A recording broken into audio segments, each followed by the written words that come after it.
In today's video, we have a whole lot to talk about. First off, major hurricane Erit rapidly intensified to a whopping Category 5 hurricane there, just to the north of the Virgin Islands, Puerto Rico, and it's going to skirt very close to Dominican Republic as well as the current expectation.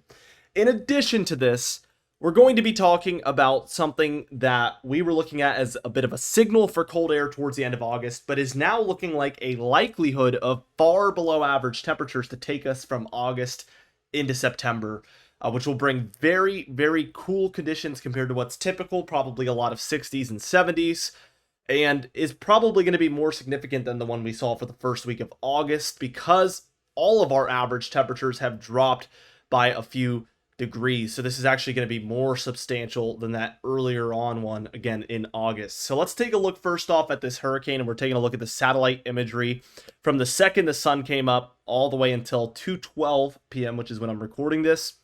And we could see that this one is just a monster. Like we had stated, it is much further south than originally anticipated. We are seeing not direct impacts, but we are seeing intense indirect impacts to a lot of the islands here to the east of Puerto Rico, like the Virgin Islands there, St. Martin. We're seeing all of these islands in here really seeing some impacts, thunderstorms, some winds, definitely some intense waves likely happening, and it's going to be similar for Puerto Rico here over the coming hours later today, and then even into Dominican Republic. And you can probably expect Turks and Caicos to get in on some of that as well. A beautiful, beautiful place that I was actually just at just a couple of months ago. So we are seeing a lot of these islands, again, not seeing direct impacts, which is very good news, but they are seeing some indirect, pretty intense impacts still. It's a Category 5 hurricane, so obviously the impacts that are further away from the eye wall are going to be more intense than if it was just a Category 1 hurricane or 2. So we are seeing some very intense banding happening here further south. Now we're going to look at the model guidance, which I'm going to pull up right now for the GFS model. We're going to have that on screen, and we're going to go ahead and zoom out so we can see the entire track here, not only with the model guidance happening underneath, but also with the National Hurricane Center's forecast, which you can see on screen there. Before we do, we also have this area with a 10% chance of tropical development over the next 2 days and the next 7, which likely indicates that they are expecting this one to have a chance of development over the next 2 days.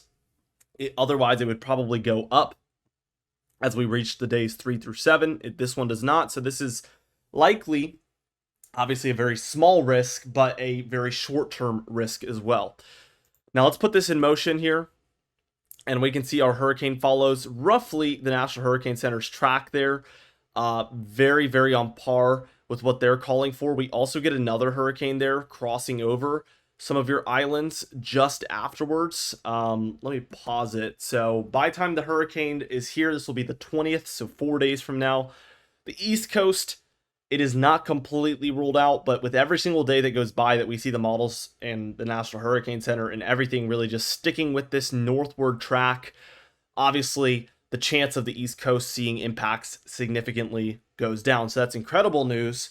But also because this storm has gained so much intensity, it's all the way up to a Category 5. We talked about this a few days ago, but the more intense a storm is, the more tendency it has to do that northward curve as opposed to just heading straight into the Gulf or straight into the East Coast. So this storm is obviously like through the roof intensified. So that is dramatically increasing the chance of that very abrupt northward turn that we're expecting here. So if this was like, let's say, a Category 1 or 2 hurricane, there would be a much greater risk of this one gliding right into the Gulf or into the United States. But obviously, we've seen that chance go down over time, thankfully. So it's a very intense storm, but really at this point, it's not expected to hit any land masses as a direct hit, which is really good news. Obviously, Bermuda has actually a better chance of seeing impacts than the East Coast at this point. So it's more towards Bermuda than it is the East Coast at this point. So we'll be watching that very closely. With all that being said, let's watch this secondary system that the GFS model wants to bring in. It's all this cluster here. Obviously, you've got your kind of Eastern Caribbean right here. This is where your tropical system is trying to take off. Now let's watch this play out. It starts to really gain steam there right over the Eastern Caribbean.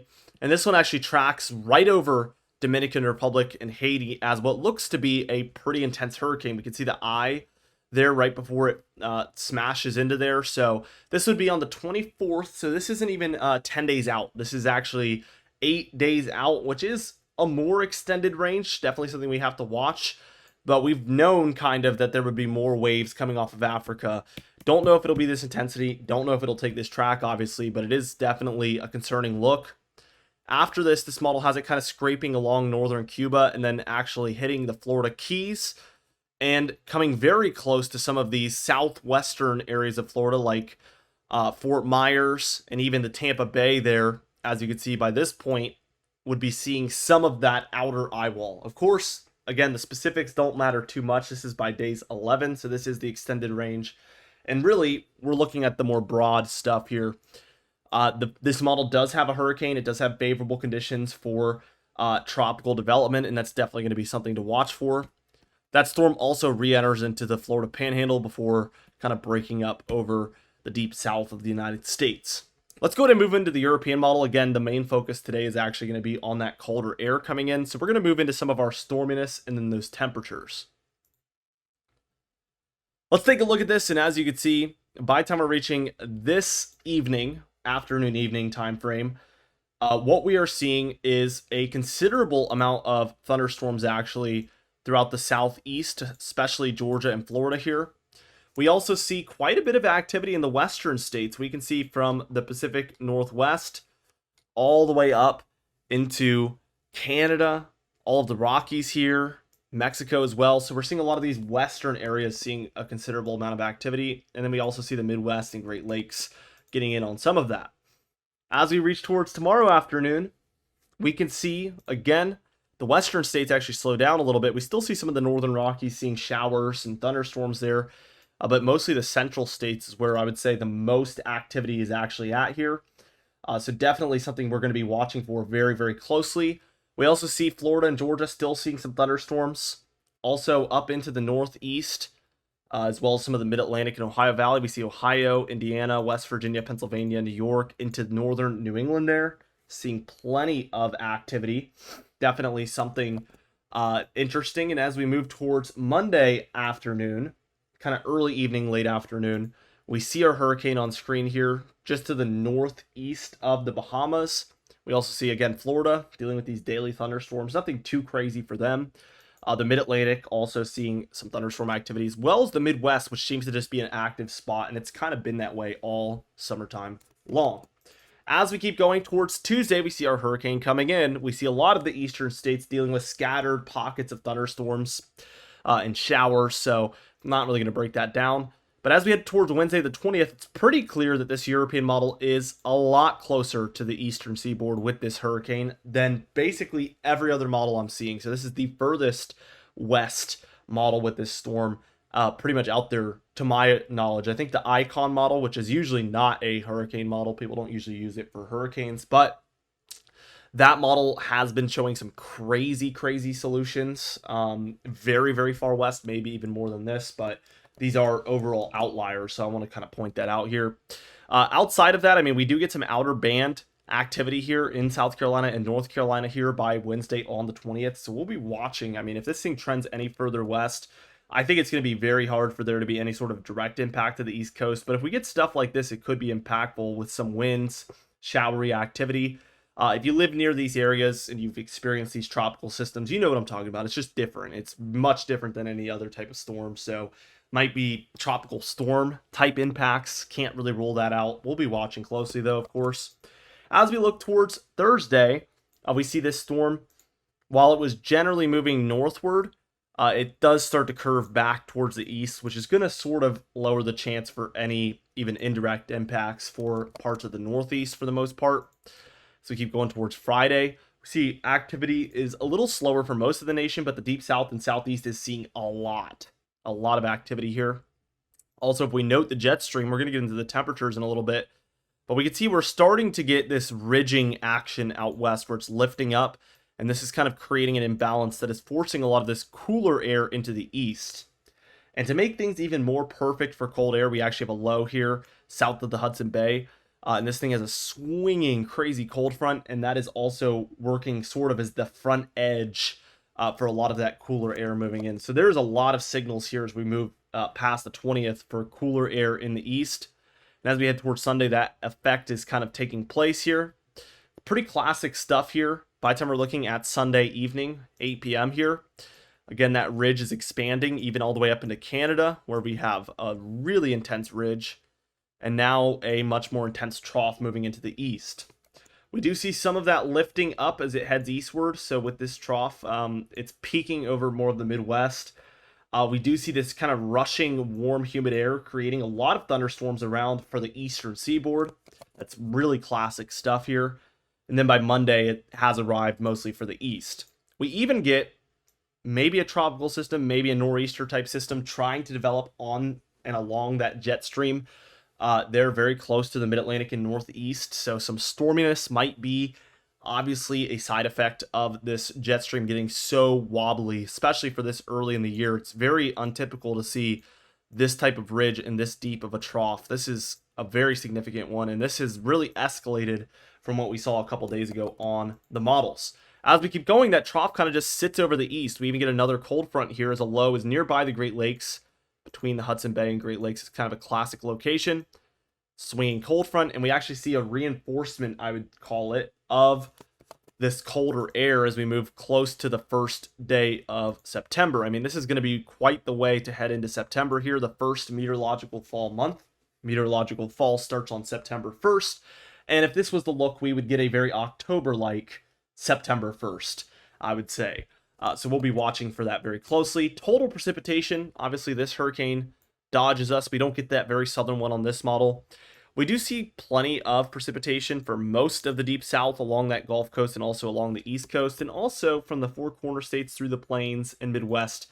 We are starting to see an uptick in the precipitation. Looking at the anomalies, it is pretty messy. There's a dry pocket kind of for the lower Midwest, but we do see a lot of activity to the west and south of that area as well as the north. And then along the East Coast, outside of my neck of the woods in eastern North Carolina and eastern Virginia, we're looking pretty decent as far as precipitation here overall.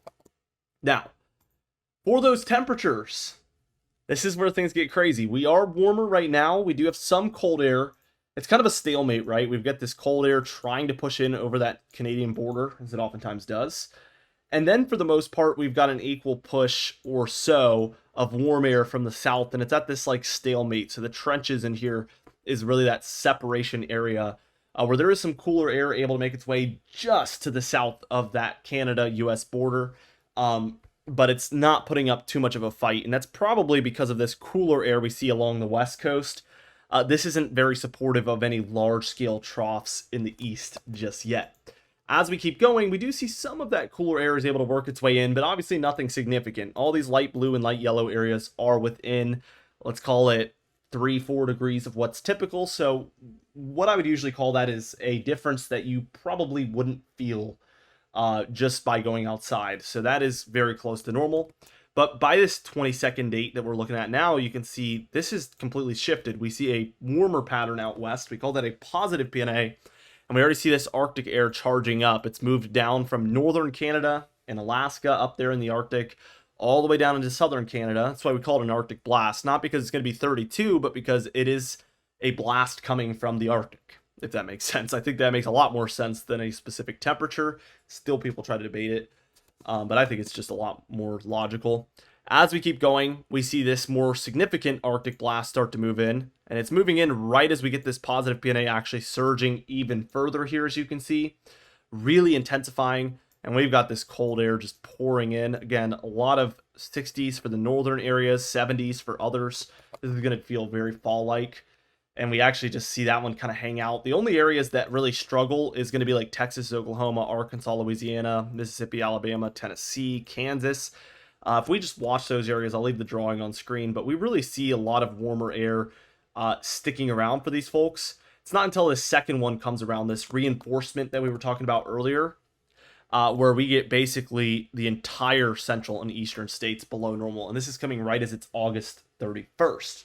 I have noticed through the years, I think this is a total coincidence, obviously, but it does seem like when we transition from one month to the other, that can usher in big time pattern changes just right around that time frame. I've seen it so many times. Obviously a coincidence, but interesting to note. This, like I said, would be the best way to go into September. I mean, football's going on. It's going to be a little crisp, especially in the northern halves of these areas. Really, really beautiful early fall time weather that'll give us a sneak peek as to what's to come over the coming months. Really exciting stuff.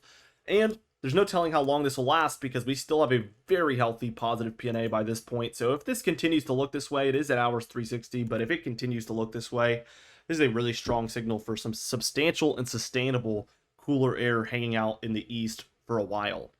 With all that being said, be sure to subscribe. We upload every single day. You can even hit the bell icon for daily notifications when we upload so you never miss one.